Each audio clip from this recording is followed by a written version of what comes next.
दोस्तों कैसे हैं आप सब? राम जी की पाठशाला में आपका बहुत-बहुत स्वागत है। उम्मीद करता हूँ आप सब अच्छे होंगे और आपकी तैयारी बहुत ही बढ़िया ढंग से चल रही होगी। दोस्तों आज ही सुबह यूपी ट्रिपल एससी लेखपाल को लेकर सुर्खियों में आया और आज शाम तक यूपी ट्रिपल एससी ने एक रिजल्ट जारी कर दिया है।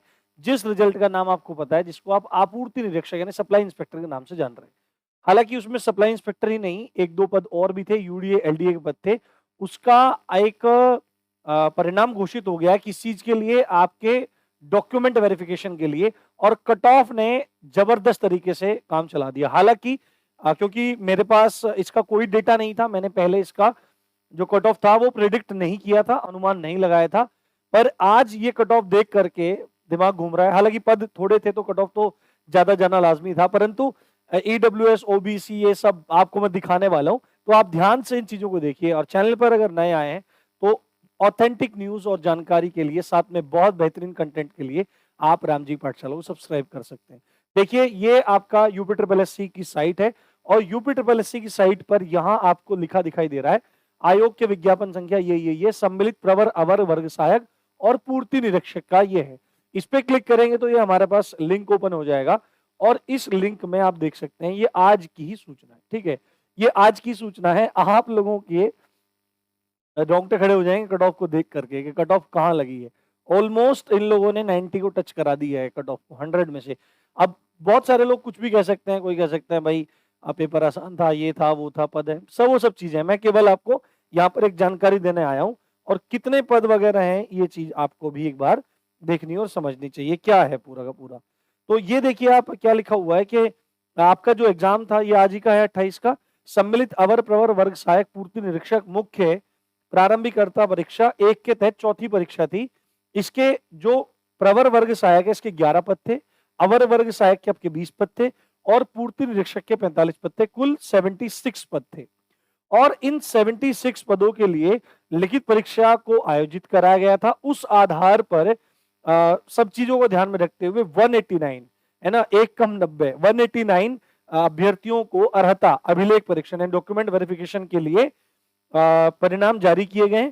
कट ऑफ अंकों को माननीय आयोग के निर्णय दिनांक इतने इतने द्वारा अनुमोदित किया गया है। ठीक है, और दूसरी बात है उक्त अभ्यर्थियों का अभिलेख परीक्षण दिनांक 2/11/2022 को आयोग कार्यालय में आयोजित किया जाना प्रस्तावित है। यानी कि डॉक्यूमेंट वेरिफिकेशन 2 नवंबर को आपका कराया जाएगा। यहां पर यह बात बोली जा रही है आयोग के द्वारा। ठीक है, ये सारी बातें हैं, इनको देख लेते हैं आगे। कुछ जानकारी है क्योंकि वो भी देख रहे होंगे। अर्हता अभिलेख परीक्षण हेतु चिन्हित अभ्यर्थियों का उक्त परिणाम अंतिम चयन परिणाम नहीं है। ठीक है, ये अंतिम चयन परिणाम नहीं है।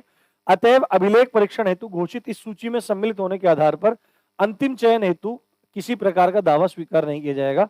और ये सारी की सारी बातें यहाँ पर लिखी हुई है। अब मैं आपको बताता हूँ यहाँ पर, अब ये लिस्ट यहाँ पर अगले पेज पर दी हुई है, ये लिस्ट यहाँ पर पूरी दी हुई है। ये 189 बच्चे हैं जिनको शॉर्टलिस्ट किया गया है डॉक्यूमेंट वेरिफिकेशन के लिए। अब आगे देखो आप, ये इतने वगैरह साइन वगैरह कर रखे हैं। अब ये देखो आप कट ऑफ, ये देखो कट ऑफ, मजा आ जाएगा आपको कट ऑफ को देख करके। ये रही आपकी कट ऑफ यहाँ पर। जो चीज मैंने हालांकि लेखपाल की कट ऑफ में बताई थी, क्योंकि देखो कट ऑफ में क्या रहता है ना, आपका एक अनुमान रहता है ना, एक अनुमान रहता है। क्योंकि जो थोड़ा बहुत डेटा रहता है, जो भी डेटा रहता है उसके आधार पर चीजें रहती हैं। हालांकि कोई कुछ बोल देता है, कोई कुछ बोल देता है, तो ये सब चीजें अपना चलती रहती है। परंतु यहाँ पर आप डेटा देखिए, एसटी के लिए कोई भी पोस्ट नहीं थी, है ना। बाकी आप ये देखिए यूआर यानी कि जनरल कैटेगरी की कट ऑफ है आपकी 86.75, है ना, वही लगभग 87 ही आपका हो गया है लगभग, है ना। अनुसूचित जनजाति एससी कैटेगरी की 85, देखो अंतर सब खत्म। अन्य पिछड़ा वर्ग ओबीसी की जो आपकी कट ऑफ है, जो आपकी ओबीसी की कट ऑफ है वो भी सेम जनरल के बराबर। और आर्थिक रूप से कमजोर ईडब्ल्यूएस की कट ऑफ भी सेम है। यानी कि कट ऑफ है एक 86.75।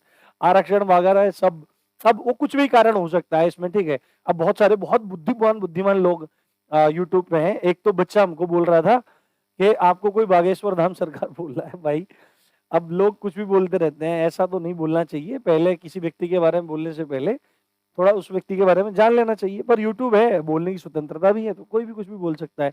अब यहाँ पर है क्षैतिज आरक्षण, है ना, जो डीएफएफ है ना, डिपेंडेंट ऑन आपके फ्रीडम फाइटर है, उनका कोई पद नहीं था। विकलांग लोगों की कट ऑफ भी देखो यहाँ पर है 85 नंबर पे। महिलाओं की है 85.25 पे, है ना, ये देखो आप। और सैन्य भूतपूर्व सैनिक एक्स सर्विसमैन की 83.75 पे कट ऑफ है। तो आप देख सकते हैं कट ऑफ का मंजर क्या है। और क्योंकि यूपी ट्रिपल एस सी में क्या हो रहा है क्या नहीं हो रहा है, तो ये चीजें सब चीज अपने संदिग्ध हैं। हालांकि जो भी चीज है, जिसका भी अब चयन अंतिम हुआ है, परिणाम आया है, उनका आगे भी चयन हो।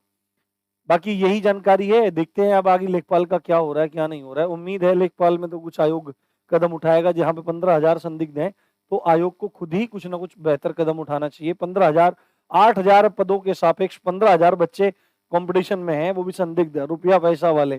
तो एक तो कोई बोल रहा था कमेंट में कि 7,000 पदों को बढ़ाया जाए और उस भर्ती को पूरा किया जाए, इन लोगों को नौकरी देके छुट्टी की जाए और मेहनत वाले जाए भाड़ में। तो यही सारी बातें हैं। उम्मीद करता हूँ आपको ये अपडेट अच्छी लगी होगी। अच्छी लगी तो लाइक कीजिए और ज्यादा ज्यादा शेयर कीजिए। इसी अच्छी बात के साथ आप देख रहे थे राम जी पाठशाला। मैं हूँ राम भारद्वाज। जय हिंद, जय भारत।